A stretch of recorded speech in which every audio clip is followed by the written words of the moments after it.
নমস্কাৰ মই উতনু ভূঞা আপোনালোকে চাই আছে এনবি নিউজৰ এই বিশেষ অনুষ্ঠান দিনলিপি অনুষ্ঠানৰ জৰিয়তে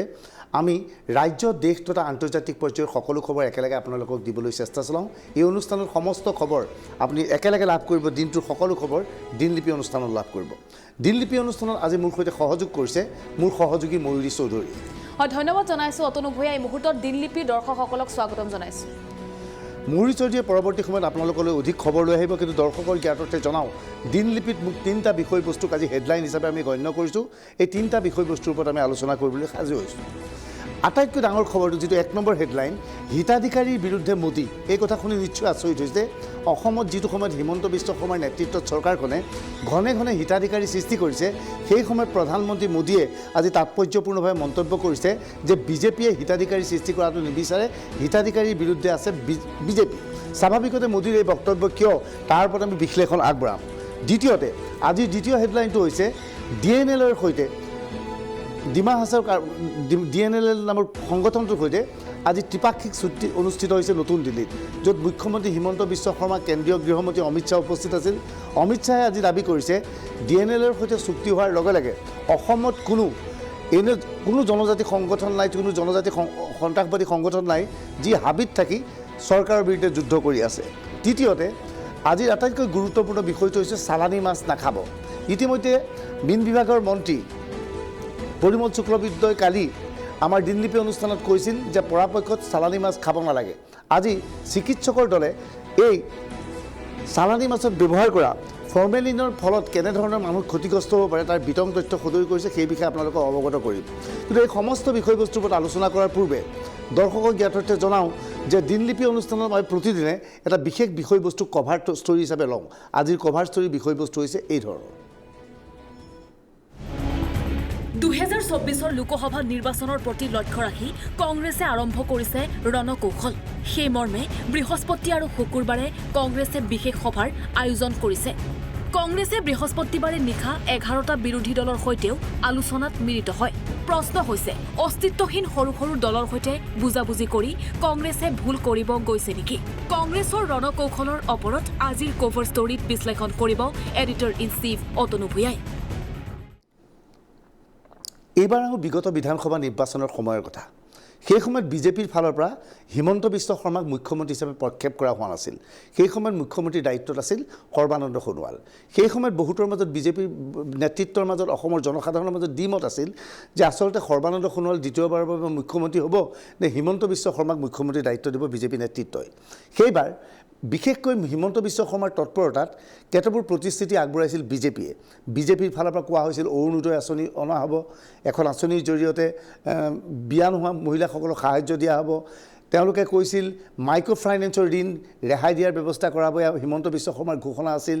বিনামূলীয়া চাউলৰ পৰা আৰম্ভ কৰি বিভিন্ন ঘোষণা কৰা হৈছিল আৰু কাৰ্যত দেখা গ'ল এই বিনামূলীয়া ঘোষণাৰ ফলত ৰাজ্যত বৃহৎ সংখ্যক ভোট লাভ কৰিছিল বিজেপিয়ে আৰু পৰৱৰ্তী সময়ত মুখ্যমন্ত্ৰীৰ দায়িত্ব লৈছিল হিমন্ত বিশ্ব শৰ্মাই হিমন্ত বিশ্ব শৰ্মাই দায়িত্ব লোৱাৰ পিছতেই প্ৰতিটো প্ৰতিশ্ৰুতি কাৰ্যকৰী কৰিবলৈ চেষ্টা চলাইছে এতিয়াও অৰুণোদয় আঁচনিৰ ধন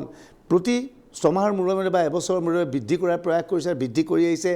বিভিন্ন ধৰণৰ হিতাধিকাৰ সৃষ্টি কৰিছে সৌসিদিনা বিহুৰ আয়োজন কৰাৰ সময়তো প্ৰায় 11,000 বিহুৰ সৈতে জড়িত শিল্পীক 25,000কৈ ধন দিছে এক কথাত ক'বলৈ গ'লে হিতাধিকাৰী সৃষ্টিৰ কৌশল কিন্তু এই পন্থা এইবাৰ কৰ্ণাটক নিৰ্বাচনত গ্ৰহণ কৰিব বিচাৰিছে কংগ্ৰেছে অসমত কংগ্ৰেছে বাৰে বাৰে চৰকাৰক সমালোচনা কৰি থাকে চৰকাৰক কয় যে এই ধৰণৰ হিতাধিকাৰী সৃষ্টি বা ৰাজকোষৰ ধন ব্যয় কৰাৰ ফলত প্ৰতিজন ব্যক্তিৰ ঋণৰ পৰিমাণ বহু পৰিমাণে বৃদ্ধি পাইছে কিন্তু কৰ্ণাটকত এইবাৰ চৰকাৰ গঠনৰ স্বাৰ্থত কংগ্ৰেছেও কেতবোৰ প্ৰতিশ্ৰুতি দিছে প্ৰথমে আমি গ্ৰাফিকেলি দেখুৱাব বিচাৰিছোঁ কংগ্ৰেছৰ কৰ্ণাটকত কি প্ৰতিশ্ৰুতি দিছে কংগ্ৰেছৰ প্ৰতিশ্ৰুতি নম্বৰ 1 যে চৰকাৰ গঠন হ'লে কংগ্ৰেছে যুৱ নিধিৰ কাৰ্যসূচী আৰম্ভ কৰিব এটা আপুনি জানিব বিচাৰিব যুৱ নিধি কাৰ্যসূচী কি তেনেহ'লে আপুনি জানি লওক যুৱ নিধিৰ কাৰ্যসূচী কি এই আঁচনি ঘোষণা কৰিছে আমি DK শিৱকুমাৰ কৰ্ণাটকৰ হ'বলগীয়া মুখ্যমন্ত্ৰী বুলি তেওঁলোকে কৈছে যে প্ৰতিজন স্নাতক নিবনুৱাক প্ৰতি মাহে 3,000 টকাকৈ ভাত্তা দিব কৰ্ণাটকত কংগ্ৰেছ চৰকাৰে যদি কংগ্ৰেছ হয় আপুনি যদি স্নাতক ডিগ্ৰীধাৰী যদি আপুনি চাকৰি পোৱা নাই প্ৰতি মাহে 3,000কৈ টকা লাভ কৰিব কংগ্ৰেছ চৰকাৰ আহিল ঠিক একেদৰে ডিপ্ল'মাধাৰী নিবনুৱাই পাব প্ৰতি মাহে 1,500 টকা আচলতে অসমত এনেধৰণৰ আঁচনি ঘোষণা কৰাৰ পিছত কৰ্ণাটকত কংগ্ৰেছে এনেধৰণৰ আঁচনি ঘোষণা কৰিছে এই আঁচনিৰ ফলত এনে ঘোষণাৰ ফলত কংগ্ৰেছৰ সপক্ষে কিছু ভোট আহিব বুলি আশা কৰা হৈছে। কোৱা হৈছে প্ৰতিটো পৰিয়ালক 200 ইউনিটকৈ বিদ্যুৎ বিনামূলীয়াকৈ দিয়া হ'ব। অসমতো এই পন্থা ইতিমধ্যে অৰুণোদয় আঁচনিৰ জৰিয়তে ৰাজ্য চৰকাৰে কৰিছে। লগতে তাত কোৱা হৈছে এই সিদ্ধান্তসমূহৰ ওপৰত কৰ্ণাটকত প্ৰতিশ্ৰুতি দিয়া হৈছে দৰিদ্ৰ সীমাৰেখাৰ তলৰ পৰিয়ালে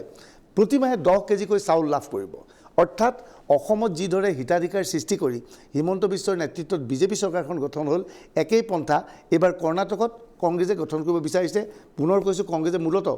যিমানবোৰ প্ৰতিশ্ৰুতি দিছিল তাৰে 5টা প্ৰতিশ্ৰুতিৰ কথা কৈছোঁ যে কংগ্ৰেছৰ চৰকাৰ গঠনলৈ যুৱনীতি বুলি কাৰ্যসূচী গ্ৰহণ কৰা হ'ব। যুৱনীতিৰ অনুসৰি প্ৰতিজন স্নাতক নিবনুৱাই মাহিলী 3000 টকাকৈ লাভ কৰিব। অৰ্থাৎ তেওঁ যদি চাকৰি নকৰে 3000 টকাকৈ পাব। ডিপ্ল'মাধাৰী নিবনুৱাই পাব 3000 পৰিৱৰ্তে প্ৰতিমাহে 1500 টকা। যদিহে কংগ্ৰেছ কৰ্ণাটকত আহে, অৰ্থাৎ অসমৰ নীতি অৱলম্বন কৰিছে আৰু প্ৰতিটো পৰিয়ালক 200 ইউনিটকৈ বিদ্যুৎ বিনামূলীয়াকৈ দিয়া হ'ব বুলি কংগ্ৰেছে ঘোষণা কৰিছে। কেৱল সেয়াই নহয়, দৰিদ্ৰ সীমাৰেখাৰ তলৰ লোকসকলক প্ৰতিমাহে 10 কেজিকৈ চাউল দিয়াৰ কথা ঘোষণা কৰিছে। স্বাভাৱিকতে ইয়াক দেখি প্ৰশ্ন উত্তৰ হৈছে যে অসমত কংগ্ৰেছ নেতৃত্বই বাৰে বাৰে বিজেপিক এনেধৰণৰ হিতাধিকাৰী সৃষ্টি কৰাৰ বাবে গালি পাৰি থাকে, কিন্তু কংগ্ৰেছে নিজে হিতাধিকাৰী কিয় সৃষ্টি কৰিব ওলাইছে? কৰ্ণাটকত কংগ্ৰেছে এনেকৈ হিতাধিকাৰী সৃষ্টি কৰিব ওলোৱাক লৈ কংগ্ৰেছৰ সপক্ষে কিছু ভোট আহিব বুলি আশংকা প্ৰকাশ কৰিছে বিজেপিয়ে। এনে অৱস্থাত আজি প্ৰধানমন্ত্ৰী নৰেন্দ্ৰ মোদীয়ে ভাৰ্চুৱেলি কৰ্ণাটকৰ বিভিন্ন বিজেপি কৰ্মীৰ সৈতে দিল্লীৰ পৰা বহি কথা বতৰা আলোচনা কৰে আৰু বিভিন্ন কংগ্ৰেছ কৰ্মীৰ প্ৰশ্নৰ উত্তৰ দিয়ে। আজি প্ৰধানমন্ত্ৰীয়ে যি কথা ক'লে সেই কথা শুনি আমি সকলো হতবাক। প্ৰধানমন্ত্ৰী মোদীয়ে এনেধৰণৰ হিতাধিকাৰী সৃষ্টি কৰাটো ভাল নহয় বুলি মন্তব্য কৰিলে। অৰ্থাৎ অসমৰ নীতিক কাৰ্যত প্ৰধানমন্ত্ৰী মোদীয়ে কৰ্ণাটকত সমালোচনা কৰিলে। প্ৰধানমন্ত্ৰীয়ে কি কথা কৈছিল হিতাধিকাৰী সংক্ৰান্তত ভালকৈ শুনক, তাৰপিছত বুজক যে প্ৰধানমন্ত্ৰীয়ে আচলতে অসমৰ কথা, অসমৰ হিতাধিকাৰী সৃষ্টিৰ নীতিক সমালোচনা কৰিছে নেকি। चौथा सवाल भी हो रहा है, ये अरुण सेठ जी का सवाल है और वो दक्षिण कन्नड़ा से हैं। उनका सवाल है कि कांग्रेस ने हर जगह मुफ्त रेवड़ियों का वादा किया है। मुफ्त की रेवड़ियों की राजनीति पर आपके क्या विचार, हमारा मार्गदर्शन करिए। एक तो मुझे अच्छा लगा कि हमारे कन्नड़ा भाषी भी लोग और छेक दक्षिण कन्नड़ा में भी रेवड़ी शब्द समझ आ गया है। देखिए, हमारे देश में कुछ राजनीतिक दलों ने राजनीति को सिर्फ सत्ता और भ्रष्टाचार का साधन बना दिया। इसको हासिल करने के लिए वो साम दाम दंड भेद हर तरह का तरीका अपना रहे हैं। इन राजनीतिक दलों को देश के भविष्य की, आने वाली पीढ़ियों की, मेरे कर्नाटका के बच्चों की, मेरे कर्नाटका के नौजवानों की, मेरे कर्नाटका की नौजवान बेटियों की, उनको कोई चिंता नहीं है। मुफ्त की रेवड़ी की राजनीति की वजह से कई राज्य इतना बेतहासा खर्च अपनी दलगत राजनीति की भलाई के लिए कर रहे हैं, राज्य कर्ज में डूबते चले जा रहे हैं और आने वाली पीढ़ियों का भी वो खा जा रहे हैं।